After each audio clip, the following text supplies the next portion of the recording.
জানোয়ার থাপড়া মাছ আবার বাড়ি যাবো এখানে কলেজ চলে যাবো দিগো টাকা আমি টাঙ্গিয়ে ভরে নিয়ে আসছি নাকি মুরল তুই তো ঠিকই বুঝাছি রে 6 মাস আগে ভিট মিট কিছু ছিল না বাবা এখন যে কি লিলটন ঢালাই হয়ে গেছে এবার বলছে যে চিপেল তো দিচ্ছে গাঁজা গাঁজা খাওয়ার লেগে টাকা লিছে শালার বাটা শালারা পকর টাকা বিচি দেওয়া কাটে গাঁজা খাবা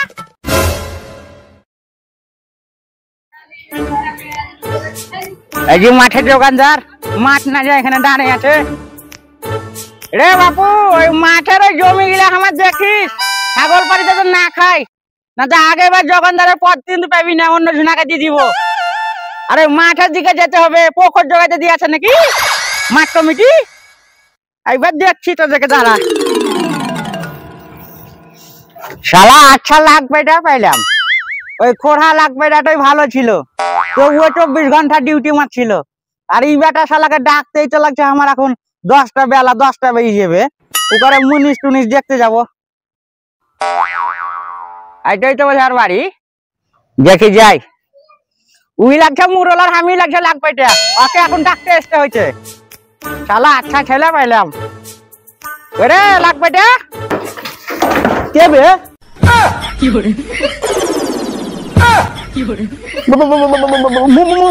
মুরল গলা বুঝতে পারিনি গো মুরল সাহেব হ্যাঁ আমি মুরল কটা বাজছে জানিস বেলা 10টা হয়ে গেছে সন্ধ্যার সময় তো 6টার সময় পালে এসছি বাড়ি থাকা যে হাফসানা হচ্ছে বাড়িতে ঘুমাবো গাঁজা মাজা খাইছি বোঝাইনি উঠতে পারিস না বেটা শালা থেকে নিয়েও খুব শান্তি নাই মাঠ ঘাটও যেতে পারে না বলছিলাম যে ছাতাটা তো মেরি খাবি নাকি আমার ছাতাটা নিয়ে আই আচ্ছা নিয়ে এসছি এখানে আছে আপনার মেরি খায় না আমি খোড়ার মতন লইকে আপনার মেরি খাবো ওরে ওই খোড়া ছোড়াইটাও ভালো ছিল 24 ঘন্টা ডিউটি দিছিল আমার বাড়িতে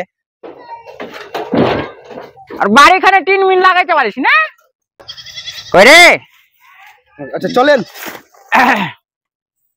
বলছিলাম যে এখন তো মিউনিসিপালিটির দরকার নাই তো 2-3 মাস পর এখন ধান টান কাটাকাটি হবে ওই ধান কাটার সময় থেকে তো তোর অনলাইনে মুনিশ না তো ফ্লিপকার্টের মুনিশ তো বাইচুল তো আমার ছিল ভালো মুনিশ ছিল এখন বাইচুল ছিল লটারিতে টাকা পাইলিনি বড় লোক গেছে আমাকে এখন চিনতে পারে না তো এখন মার্কেটে শুনছি না কেউ ছিল জুয়ান ভালো কাজ করছে তো একটু আর বাড়ি যাবো গা কি বললেন মুরল সাহেব ওই জুয়ান ওকে পাবেন না ওর এখন চাহিদা খুবই ও এখন 1 নম্বর মুনিশ মুরল সাহেব আপনি জানেন ওকে এখন ভিনগা থেকে 4 চাকাতে আনতে এসছে ও এখন বিশাল ব্যাপার ওরে হ তো বক্কিটা ঝাড়তে হবে না ওই জুয়ানি ওই ছুড়া এই 6 মাস আগে আমার পায়ে হাতে ধরছিল মোরাল সাহেব কাজ এলেন আমি খালি ওই আমার বেটা কলকাতায় পড়াশোনা করছে তো বলি ওর কাছে ঘুরিয়ে আসি না 6 মাসে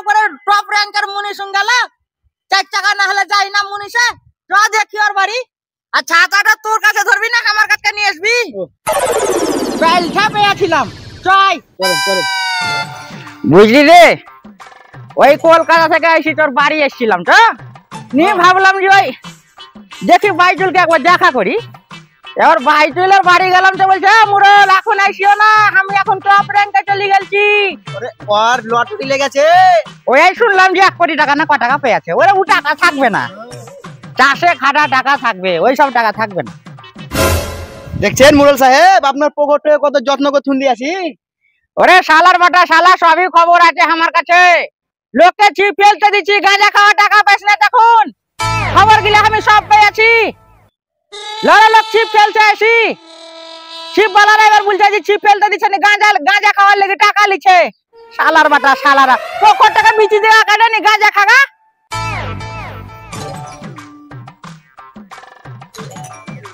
বাবা তুই তো ঠিকই বুঝাছি রে 6 মাস আগে ভিট মিট কিছু ছিল না বাবা এখন যে কি লিলটন ঢালাই হয়ে গেছে 6 মাসে এত উন্নতি হয়েছে দেখি জুয়ান এখন ঘুমাই আছে না ছুটি আছে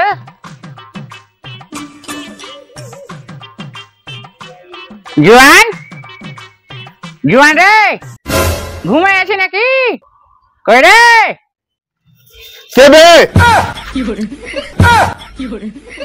মুরল আপনারা সম্মান নেই মুরল এখন কুড়ল উঠেছে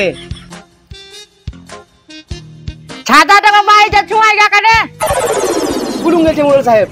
বাটা শালা ও মুরল সাহেব জেসি জেসি দাঁড়ান। বেশি বকবা করবো না, আয় মুরল মুরলি আছে আয়। মুরল বলেন। না মানে সেরকম কিছু নয়, 6 মাস পর এলাম ওই কলকাতা থেকে। তো শুনলাম নাকি আরে জুয়ান গ্রামে তো তোর খুব নাম চলছে রে, যে টপ র্যাঙ্কে মুনিশ গেলছি। কলকাতা যাওয়ার আগে দেখলাম ভিড় ভাটা কিছু ছিল না, এখন আবার লিলটন ঢালাই হয়ে গেছে। কত টাকা ইনকাম করছে মুনিশ খাটি? মুরল মেহনতের ফল সব বুঝলেন। ওরে মেহনত টেহনত বাদ দে, তোর মেহনত খুবই দেখলাম। তো সব কথা বাদ দে, এই 1-2 মাস পর মাঠে ধান কাটাকাটি হবে। তো তোকে এখন শুনলাম নাকি তুই এখন টপ র্যাঙ্কের মুনিশ গেলছি। তো ওই লেগে তোকে আমি 2 মাস আগেই বুক করতে চাইলাম, গোটা মাঠের ধানটা আমার কাইটি দিস দেখি শুনি। আপনি কতি আছেন? মুরল কতি ছিলেন? লিস্ট দেখাচ্ছেন জানোয়ার ফেপড়া মাছ। আয়া কি বললি রে জোয়ান? সব বুকিং হয়েছে 3 মাস আগেই। বাংলা মাসের নাম বলে না ইংরেজি মাসের নাম বললে রে? ওরা ইংরেজি মাসের নাম বললে জানুয়ারি ফেব্রুয়ারি মার্চ और মুখ দিবে আর হয় না সেই লেগি। আই ব্যাপার আরে ঠিক আছে, আচ্ছা আচ্ছা। এই জোয়ান একটু শুন তো এদিকে আয় আয় আয়। রে তুই কি করতে আসছি? ওর সাথে আমার 2টা পার্সোনাল কথা আছে, যা ওইদিকে যা, ওইদিকে যা। জীবন ওই বলছিলাম যে মুনিশ না হলে তো ধান পান কাটা হবে না, বুঝতে পারলি? তো ওই লাগবেটার সামনে তোকে কিছু বললাম না, তো তোর পায়ে হাতে ধরছি জীবন, তুই আমার মাঠের ধানটা কাটি মারি একটু সামটাইম দিস বাপ।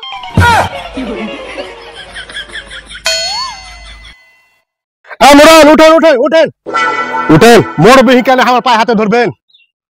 মনে আছে আমার বিটি অসুখ বলছিল, তো আপনার বাড়ি গেছিলাম, তো গদ্দনে হাত দিয়ে বাহি করতে আলেন। মনে আছে মুরল? সেই 6 মাস আগে আপনার কাছে 5,000 টাকা লেগে গেছিলাম, 5,000 টাকা দিয়ে আলেন, গদ্দনে হাত দিয়ে বাহি করতে আলেন। মানুষ কত অহংকার দেখাতে হয় না, বিপদ সব এড়িয়েছে। শোনেন মুরল, গরিব মানুষের পাশে থাকবেন, তো গরিব মানুষ আপনাকে দেখবে, কোনো অসুবিধা হবে না। ওই মনে কথা করেছি না রে, আমি পরে ভেবে এলাম যে তোকে কষ্ট দিয়েছি, তো কোন রকম এখন চাষটা আমার তোলেন দিস। তুই ফোন করে একটু দাঁড়া, তোকে ফোন করেছে ওই মেয়ে বাটা ফোন করেছে লাগছে। হ্যালো ও বেটা কি বলছি? ও আচ্ছা, তোর এই জুয়ান কাকুর সাথে 2টা কথা বলতে আসছিলাম।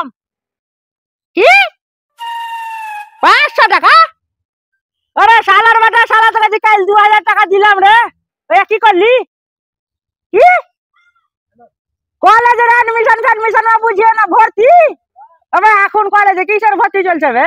হ্যাঁ তুই পড়েছি নাকি বাপকে রে? যাই দিকে আয়। আমার চাষটা চলে দিস বাপ, তোকে কি বলবো বাপ, তোরা মুনিশ না হলে আমার চাষ উঠবে না, ধান কে কাটবে বাপ রে বাপ। তোর কাঁদিয়া না, ঠিক আছে, আমি দায়িত্ব হয়ে লিছি। আমাদের মনে অত কাটি কুটি নাই, বুঝলেন? আমরা গৃহস্থ ধরি থাকিয়ে বুঝলেন তো, আর আপনাদের ই নাই, সহ্য বীর্য নাই, আপনাদের অহংকার বেশি, বুঝলেন তো? ঠিক আছে, আপনি যান, আমিও গেছি, আমি বাড়ি গেছি, আমার বাড়িতে কাজ আছে, ওই ঝালঝুল সাফ করছিলাম। তাহলে আমার চাষটা তুলে দিস বাপ। দিব তো, বললাম তো, কথা দিলাম তো। ঠিক আছে। আমার নাম চান মুরল, চাতে মাছি বলে সেই মাছিকে নিচড়াই আমি চা খেয়ে। আর সামান্য তোরা একবার খালি মুনিশের লেগে আয়, তোদের রক থেকে নিচড়াই খাই লিব। বেটা এসছে নাকি বা?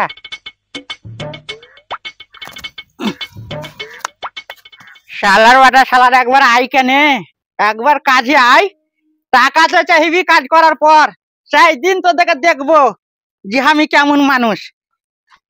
আব্বা কি হলো রে? আপনাকে কত খুঁজে বেড়াবো? আমি নিজের কাজে আছি, বল কি বলছি বল। বলছিলাম কি ওই কলেজে অ্যাডমিশন করতে 3000 টাকা লাগবে। আরে শালার বেটা, শালা তো কাজে কাল 2000 দিলাম, আর এখন কিসের অ্যাডমিশন ফারমিশন চলছে কলেজে? 2000 টাকা দিয়ে এলেন তো বই কিনতে হয়নি নাকি? কেন এখন সরকার থেকে বই যায় না নাকি? তো যে বইগুলা কিনতে হচ্ছে ওগুলা কিনতে হবে না? আমরা পড়াশোনা করে এলাম তখন সব সরকার থেকে খাতা কলম সব দিত। আপনি ক ক্লাস অব্দি পড়াছিলেন? কেন 3 ক্লাস পড়িয়েনি নাকি? দাদু তো বলছিল কি স্কুলে যায়নি ও। ও বেটা শালা মরি যায় আমার পেছন ছাড়ে না লাগছে। ওই লেগে তো আমার পড়া গেলে আপনি ভুল দিতে পারেন না। ওরে তখনকার পড়া আর এখনকার পড়াতে মেলা তফাৎ আছে। টাকা পয়সা এখন বাপু নেই। ওই ধানের তলাটা বীজবো, ওই যে এখন মাঠে ধান কাটাকাটি করতে হবে। আমি এখন মুনিশের লেগে এখন তৈরি বাড়িছি। তুমি যদি পয়সা না দাও তো তোমার মুনিশ গুলাকে ভাঙেন দিব। আরে না না, কত লাগবে? 3000 টাকা দাও। আচ্ছা তো বাড়িতে লিলি ভাই। আবার বাড়ি যাবো, এখানে কলেজ চলে যাবো যুগো। তো টাকা আমি টাঙিয়ে ভরে নিয়ে আসছি নাকি? বাড়ি যাইছিলি যাই ছেলা পিলিয়া পয়দা করিয়া শান্তি নাই।